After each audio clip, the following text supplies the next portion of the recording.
In this video, Polarion Professional Services Consultant Stefan Schuck walks you through the basics of creating a Scrum project for requirements, planning sprints in your new Scrum project, sprint administration basics, and monitoring progress during a sprint. So let's start creating our new project from the administration view. So we create a new project, enter a small ID here, Scrum demo, select the fitting location, demos, and in the next part we select our ALM Scrum template. While our project is created, so after the project is created, you can give a more fitting name, like Scrum demo project. What we want to do is we set a date. We can say, okay, started maybe in the past, Scrum with our tracker prefix, and the rest shall not matter for our cases. Now let's go back to the project. So what we need to do is, first place, we can go to our releases section and have a look to what we already have. So we already have a release version 1.0, but now we want to create a release 2. So we just start here by clicking setting up a new version. Say, okay, version maybe 2.0. Space will be releases. Template version is a fitting template. Let's just say finish, and our new release is created. So what we see here is a little warning about that we have to define a time point for version 2.0, and we have to create an entry in the release enumeration. So we can just go here and just start with a new enumeration.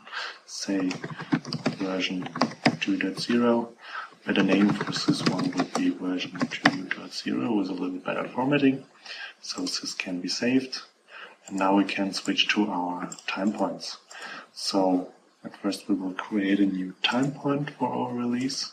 Let's say, like before, version 2.0. Name again, version 2.0. So what is important here is that time will show you the date when the release will actually be finished by your first plans.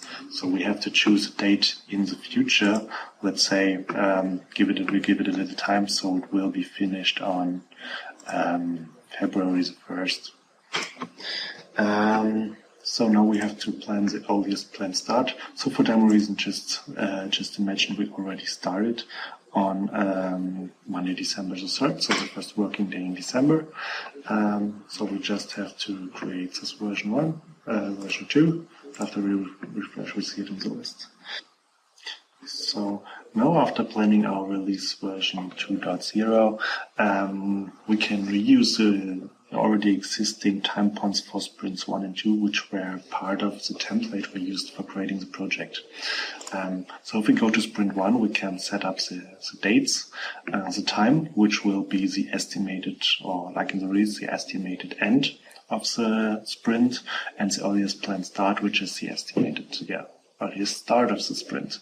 So now here we already have set some fitting dates. The 11th of December is a little bit in the past, so that we can see the charts better later on. And the sprint 2 is already set up to be started and executed during January 2013. Because we have some winter holidays, some Christmas holidays in the meantime, where no sprint will take action. So let's go back to our project, and here in release we can just hit refresh, and what we see now is that we have a new version 2.0 with the fitting dates. We have no items assigned. You can see this here, but now what we do is we go to our sprint administration in development part. So in sprint administration, we can set up all the dates around our sprints, which states they have here in the phase. What we do now is we enter the start date for sprint 1. So it will start on the 11th December 2012, and it will probably end in 2012 December 21. So we can change our team capacity here, and the team capacity factor here, which will be used later on for calculating efforts and calculating the charts. Now we just say update the sprint and the dates are saved. So that's it for now. Data which we can use as a product backlog for our planning. So we will choose an imported Word document for import, and we select a configuration which I already created in the before this session. So now we have here our document ready for import. We have some user stories included based on some rules, have some text, tables, bullet points, and so on. What we want to do is just we rename it here to product backlog. Space shall be okay, and we can just import it.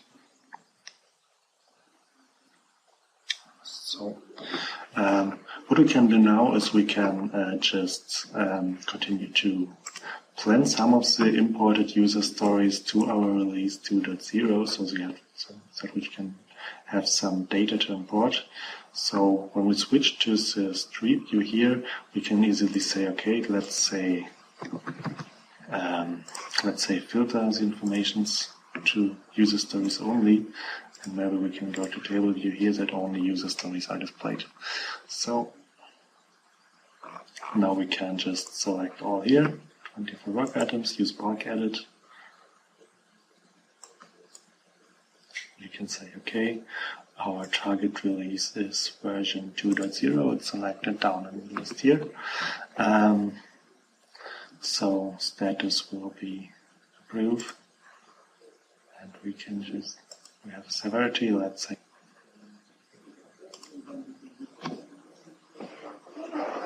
So we can continue with our items now.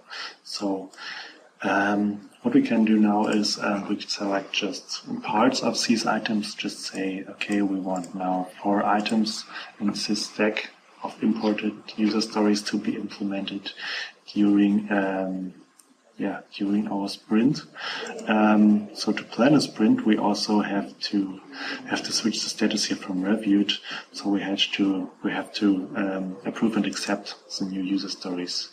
Severity we have already, so we have to add some story points here. Let's say 5 story points for each item. We continue to work with the items, and now after we are in the accepted state, we can select our sprint 1 for these user stories here. So after saving, we can go back to our release information for release 2.0, and we see here that now we have 27 planned user stories for release 2.0, and 4 of these items are already waiting for implementation.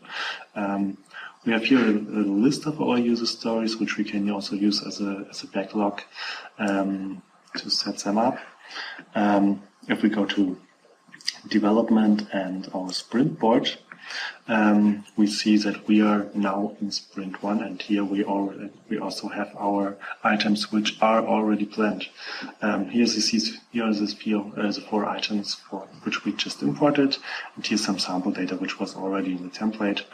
To actually do something with these user stories, we also have to create fitting tasks for each of the user stories. So just let's go here, create some implementation tasks here. Sprint is already set up to the sprint 1 which the user story belongs to, and we have to set an initial estimate here. Let's say 5 hours for this one. Save it. Now we can go back here. Now go back to our sprint overview and just hit refresh. We will see that now every user story has a fitting task to really do some implementation. And now we can go back to our sprint administration and just let's say we go from our planning sprint phase to the regular phase, which means now the development can begin and the sprint is in progress. Let's say update sprint here, and now we go forward again, and just pick our items. Now every developer has the chance to pick an item he wants to work on. Let's say now we select this one for implementation. Say okay, we add some effort here. Let's say we add 3 hours effort here for analysis of the item. Save it and go back to our sprint board. Let's say we also can work a little bit on this requirement here, on this task here. We will spend 1 day here on actual implementation, save it, and if we go back to our sprint board and update the chart, after a little while we will see some actual progress which has happened during the sprint. So we can see here some progress information from the starting point, some progress information about the current progress, and we can see how the effort goes on. What we also can do is if we go to one of the tasks, we can set up the status to just start progress. We can also go to this one where we already spent a day to say, okay, this is already okay. We have to fit in a fitting resolution. Let's say it is done. Took some less days than expected. And now, if we go back to the chart here to refresh, we see that, actually something happened. One task has gone to in progress, one task has moved to verified, and we can update the chart again.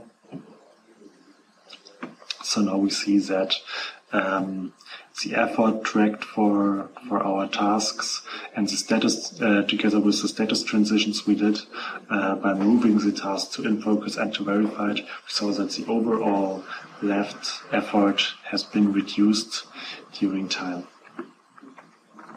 So that's basically it. We have now seen everything which is possible for creating our project, managing the new release, managing the sprints, configuring the dates, and entering some data. And with this information, you are fit to start scrumming your Scrum with Polarion. We hope you found this session useful and remind you that Polarion's professional services team can help your team get productive with Polarion in the shortest possible time and at very reasonable cost that quickly pays for itself in improved productivity. You can get the whole story here at polarion.com/services.